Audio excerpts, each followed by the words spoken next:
last question too. Okay.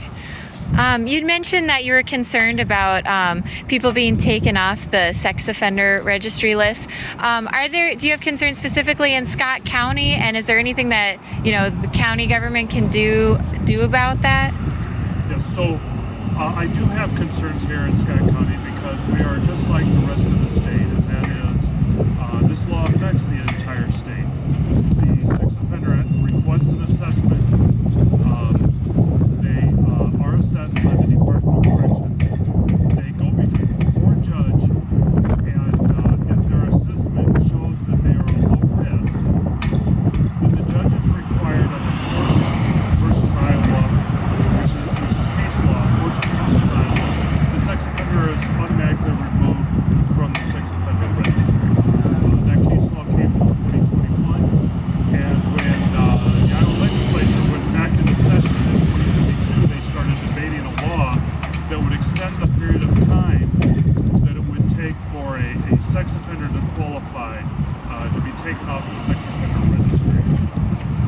They did extend that time. That's a good thing. They debated back and forth.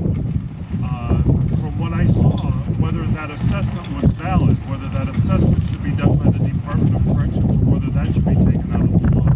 They went back and forth, and I supported them taking that out of the law and taking that out of the hands of the Department of Corrections. They did not do that. That's still in the hands of the Department of Corrections, so therefore my concern is that assessment valid? Is that assessment a reliable tool to say that if we take a person off of the sex offender registry who had previously offended against a child, would our community be safe? Or would there be a probability that that sex offender, or enough of those sex offenders being released from those requirements, would one of them or more offend again in the future because they are not under those requirements? That causes me concern. We all know here in Scott County, summer of 2020, we saw one of the most heinous crimes that we have seen in years, and that was by a sex offender. This is alleged to be by a sex offender that was still on the registry, but had offended years prior. We have prior cases in our community of similar things, namely the Stanley Liggins case. Those cause me concerns, and that's why I want this assessment.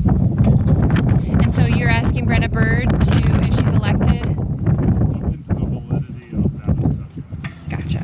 I can tell you what I'll do too. Yeah. Sure.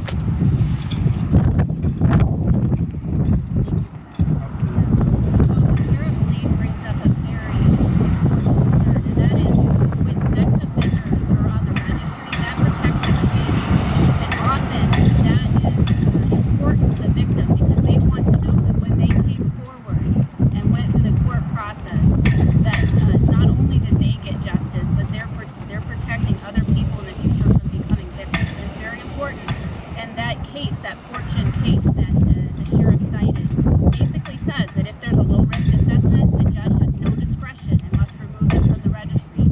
I think that's wrong, and that's something that I would work with the legislature to change.